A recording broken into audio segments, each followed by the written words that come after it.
Good morning, everyone. So I was asked to talk about minimal art and minimalism, and I thought, well, minimal art is very linked to a specific time. It's in late 60s, 70s, and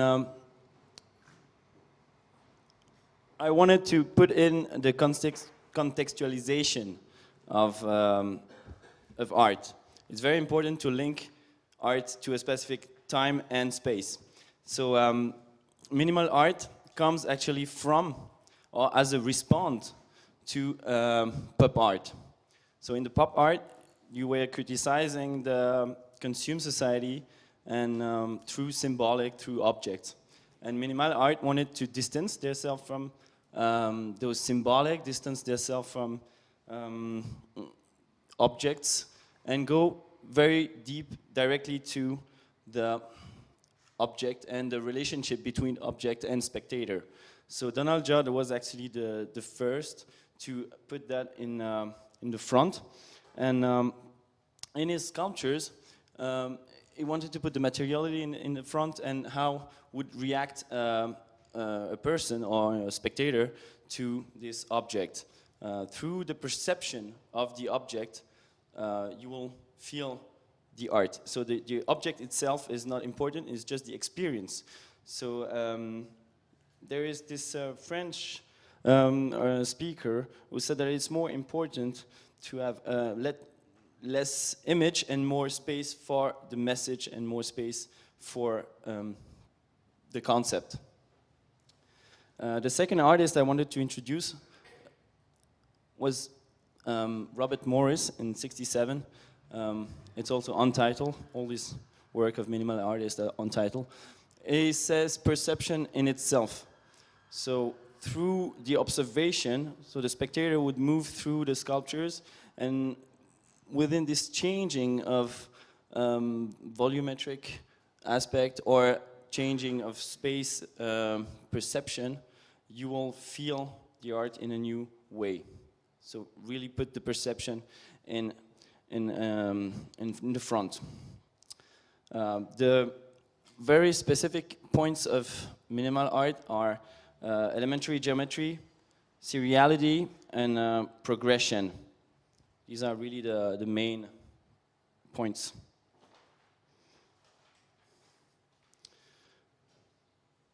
I would go now to the third artist, and it's the evolution of minimal art to the post-minimal art with Walter de Maria in '69, who really make a turn in the art history, because at first sight it would look like a minimal art, so it's a serial, it's geometrical, there is a progression as well in the art, but is putting a new aspect, which is the feeling, the sensation. So I quoted intensification of senses and expansion of art.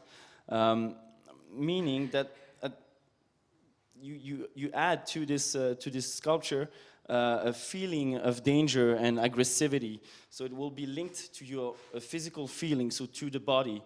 It's not only anymore just an object that is lying there. You really feel some kind of threat or aggression, and you feel in your body this danger. It's a new immediacy that goes beyond the pure perception of minimal art, by linking it to the body. Richard Serra then turned minimal art, as I call it, materialism, and linked to the urban sculptures. He also uses this feeling of aggression or instability, so those huge curtain steel plates are in a very ambiguous equilibrium, and the spectator that you can see here, very small, will have this feeling of instability due to the distortion from the vertical and the horizontal axis. It will then have to link this sculpture to the surrounding environment, to the surrounding of the city. Is the city as well then linked to this sculpture? Is the sculpture part of the city? Are we as spectator part of that sculpture through our perception? So through our perception, through our experience, you make this art piece live, and the city will live as well. So it broke a lot of conventions by keeping the plastic geometrical language in the most strict form. We go now to the Artepovera. Artepovera with Mario Merz, who started an alphabet of the material. And actually there is no such thing as Artepovera group, but all the artists that were named or titled Artepovera were fighting with the same ideas, using poor material. That's what it means. Artepovera, it's poor material compared to rich materials such as marble or gold. So they were using stone, coal, cardboard, paper, wood, whatever, to go to an essential, you know. They were bringing a metaphorical interpretation of the world to the symbolic power of the social density of the material in itself. So the material will then give the message. So the sculpture itself will be the material, and the material will be the sculpture. So there is a tight connection between nature, perception, and our actual world. So again, the contextualization of the art piece is very important. It's in a time they were again fighting against the consume society, fighting against this consume world, and looking for real values, looking back to the true nature. That is just to have a little context, you know, about art and art history. And I wanted to see now, where are we now in 2014? So I went to Art Basel and I gathered some information. And this is Giuseppe Penone, Matrizia dell'Infa. He started to work, he's also part of the Artepovera. He started to work in the 60s, 67 with wood and with trees. He would scrap out wood. And in this art piece, you would have this huge trunk thought in the lengthwise and then laid on leather surface. And the center would be filled in with the resin. It could be assimilated to live blood. And in this context, as the user, you will be next to the sculpture, on the sculpture, and with the sculpture, so you will be part of it. You can see this man standing between the branches and being part of this sculpture. The idea of such a work is to ask questions. Where is the nature nowadays? What are we doing with the nature? There's a distance in the cities about the nature, and we are out of it.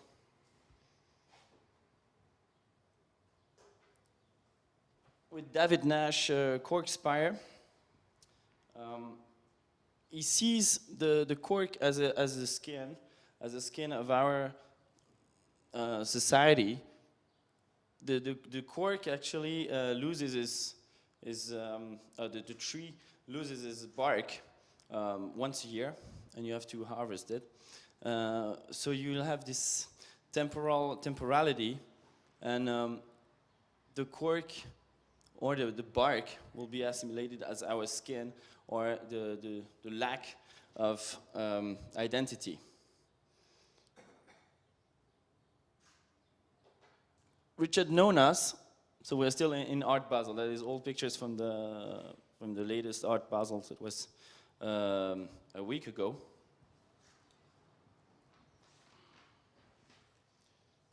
And Richard Nonas, I would quote what he says about his work, because He says, I use objects to make places. A place is a site, an entity, a vibrating whole, always more abstract and ambiguous, more complex and diffuse than an object or a person can be.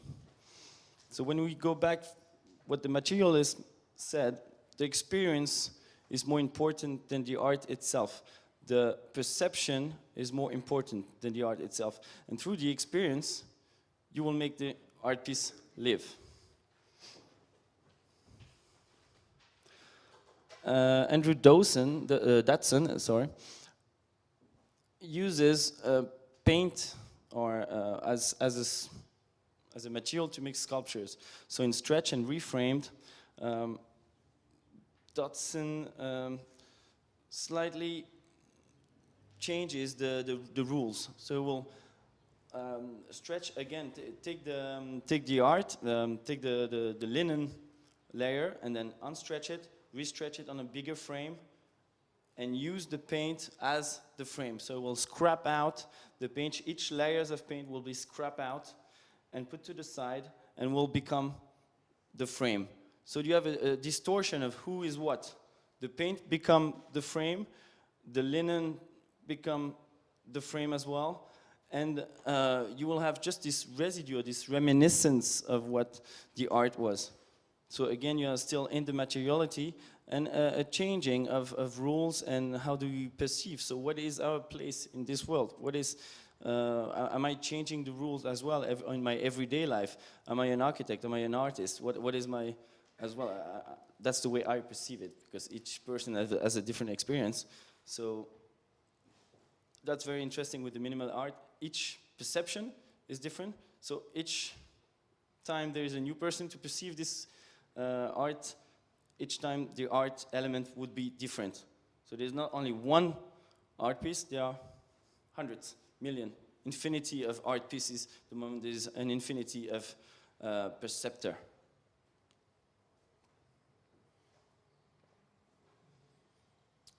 Sam Fall uses huge textile elements that he would lay down on a parking lot and put some pallets, these wood pallets, and let the sun fade the textile. So you would see, maybe it's a little small, but you can see the fading. So actually, you could feel the time passing on the art piece. So actually, you would have the object is the substance, and the substance is the substract. And the time span will then create the art. And he wants to show this time span as a very critical element of creation. And then we'll be like hanging in a big room, and the spectator will move around, and as he moves around, give a scale to the object and give his aesthetic value. Swan Wang, a Chinese artist. In the Chinese culture, the scholar will take a stone in a park and then put it either in the school or in the home. And by choosing that stone and putting it in a different context, it will turn it into an art piece. So that stone, before being touched by a scholar, will just be a stone. The moment it will take that stone and move it and put it in a specific place, in a specific position, it would become art. So that's the perception of the scholar that produced the art piece. So that would be the base of his inspiration, and then yet he made a reproduction of this stone in steel, stainless steel. So you have a transformation. It's not anymore the stone itself. So we're going further in this attitude, in the typical scholar exercise. So it's a very huge scale. Huh? The spectator will be that big. And he had this new feeling by moving around this reflecting surface. You will see yourself inside the sculpture, and you will see the world moving in that sculpture. So the sculpture, again, is not the essence, but the world around it is the essence, and the perception of it is the essence. So again, the contextualization of that piece, whether you will put it in the middle of a park next to a building or just in an open space and people moving around, will change your perception of it and will change how you see the world. So again, the experience is at the core of this art piece.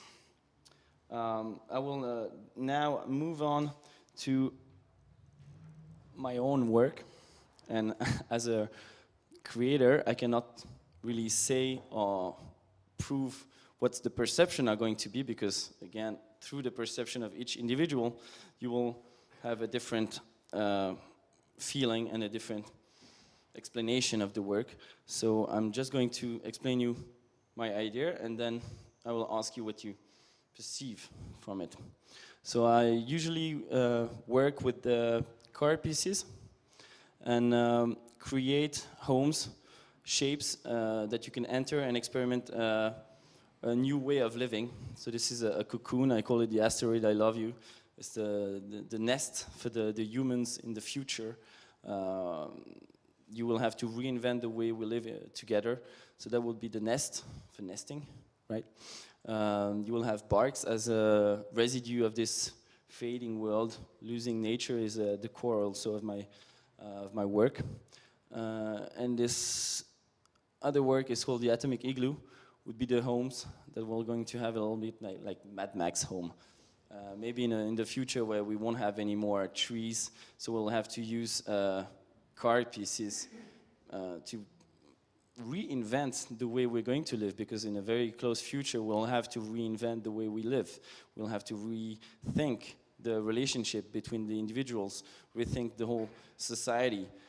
So as I try to tumble a little bit the rules and try to make people think, okay, what am I really going to live in that? Do I really want to live in such a sculpture? No, I don't want. I want to keep my trees, I want to keep my nature, I want to keep the world the way it is. So it's a little scary. I'm trying to scare out the people to maybe make them change their minds. You know, do I really want to nest? So now I'm going to, yeah, that's those two sculptures. I'm going to ask you now, whether is it minimalist, whether is it Artepovera, or is it something new, or how do you perceive this element? So free to speak. Anyone? I feel like it's Artepovera. No, I don't. You speak with that, okay. No flash, no mic.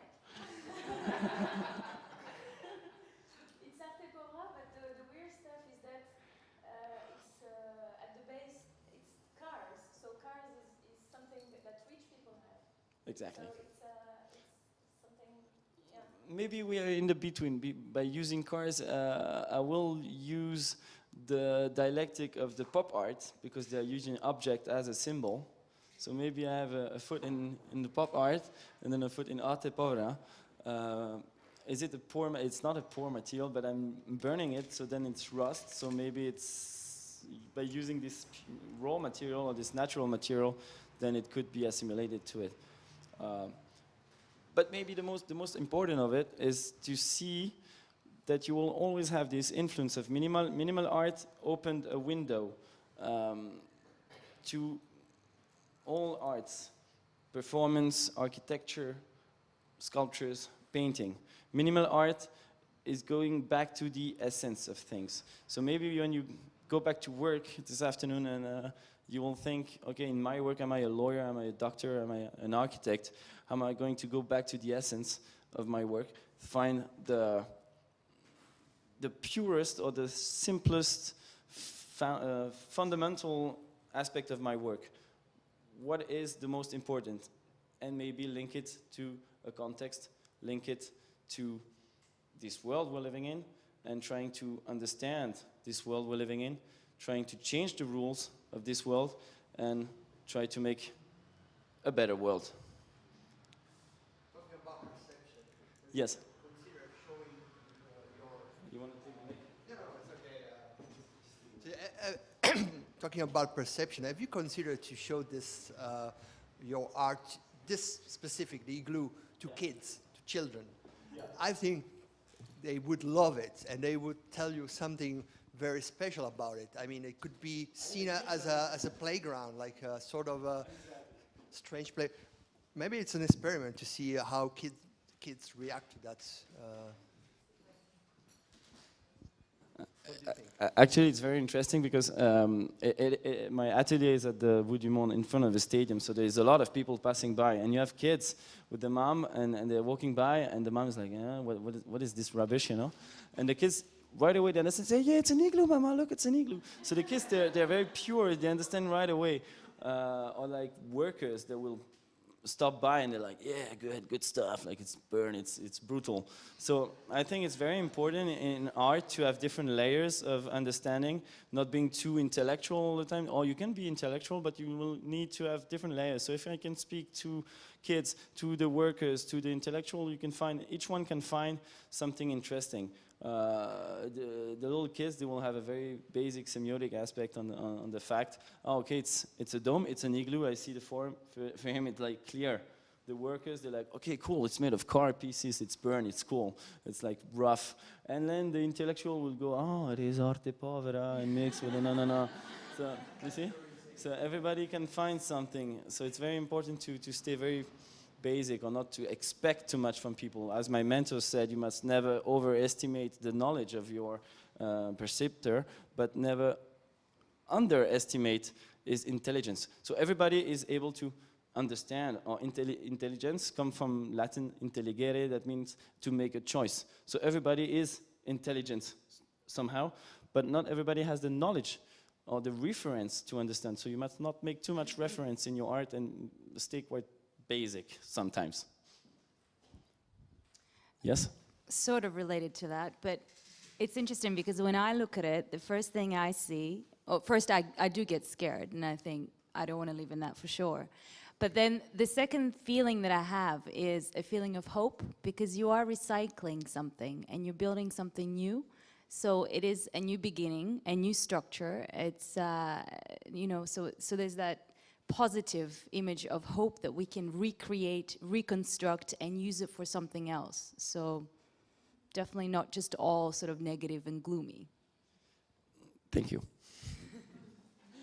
By using or recycling car elements, I'm also trying to fight against this consumer attitude where you take something, use it, throw away. So it's the program obsolescence.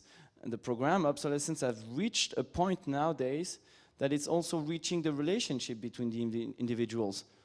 I'm not happy with my girlfriend, throw away, take a new one. It's like this. In the past, you will repair what was broken, and that is the same for relationship. You were married, it's going on the rocks, I repair it, and I go further. And I think this program obsolescence will contaminate so deeply the society that at some point it's going to break. And the society will be obsolete at some point, and we'll have to reinvent the way we are. And that's, I'm very full of hope, I'm hopeful, because the youngsters, they're giving the fingers to all that. They're reinventing the society with the smart grid. They're always in contact with each other. I was in a bar, and the kids, they were like literally like pushing me, like, go away, like I'm now in charge of what's going on. They were not, they're breaking all the rules now. So I'm very hopeful about the youngsters, how they're going to, the net generation, how they're going to change our society.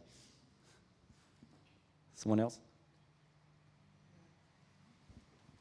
About the nest, you said that you wouldn't want something like that, but I would love having something like this. If I had a bigger home, I already see myself reading tons of books, playing on my iPad inside of such a nest. It is quite cozy. I don't know, how much is it? Just kidding. I would need a bigger home before, so. I've got 500 there. It's not an auction, yeah. Yeah, it is quite cozy, actually. You got a call. Yeah, it is a little bit scary as well. When you step in it, it's kind of wiggling and jingling. So, yeah. But the idea is then when I linked all my sculptures next to each other, so we'll have the one will be referred to the reproduction, and then the one will be referred to the culture. I did a tea pavilion for the Japanese tea ceremony, so that will be the cultural. And there's always this lack of culture, lack of knowledge, and trying in this future I always put a new context. My art is in a context in the future with no more trees. So that's the context. Contextualization is in another time span. So in that future, we have to reinvent ourselves and go back and find the knowledge, find back the culture, like an archaeolog or something like this.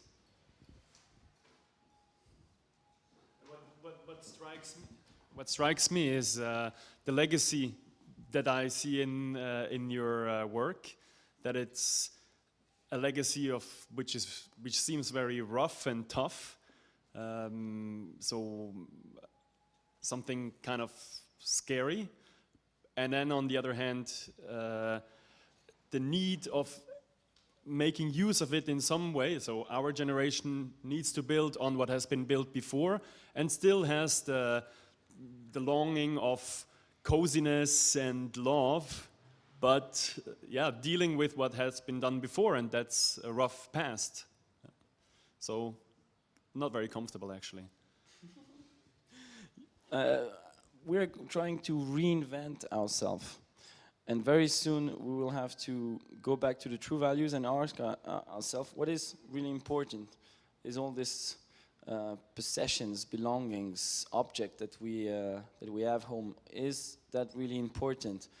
Is my iPhone more important than a person? If you look at people in bar or in a restaurant, you see a couple like having dinner, and at some point they stop chatting and they're like looking at the iPhones and they're chatting and stuff, and you're like, man, you're just in front of your loved one, just don't you enjoy that moment? So at some point all these objects are taking so much place in our society that we are losing the true values and the true things in our life. So we'll have to ask ourselves what is really important, and maybe in a couple of years you will have the answer of did we manage to change opinion or view on this consume society. Does the fact of asking questions through art, I mean, when an artist produces something, he wants to ask a question, then maybe change people's mind, does it have a real impact on society? And how can art makes a real impact on society? I'm going to take this quote: art has no use, therefore it is needed, because it's the only thing that has no real utility. It is just there just to expand people's mind. There is no, if you put a utility in an art object, it becomes design. So it's just there to expand people's mind through imagination or through new ideas, new creativity, or just by asking people some question. Although if they don't like an art piece, they're standing in front of an art piece, for instance, Rothko or whatever, it's too minimal, and they look at it and it's rubbish. But at least when they go back home, they will think about it. Why do I find it rubbish, or why do I love it? And the moment it started this creative process, or this critical aspect, so you are making your own choice, so you are developing your intelligence again. So I think it's very healthy for the mind and very healthy for the society to have something that has no use, but it's just there for the beauty of the art, as one says.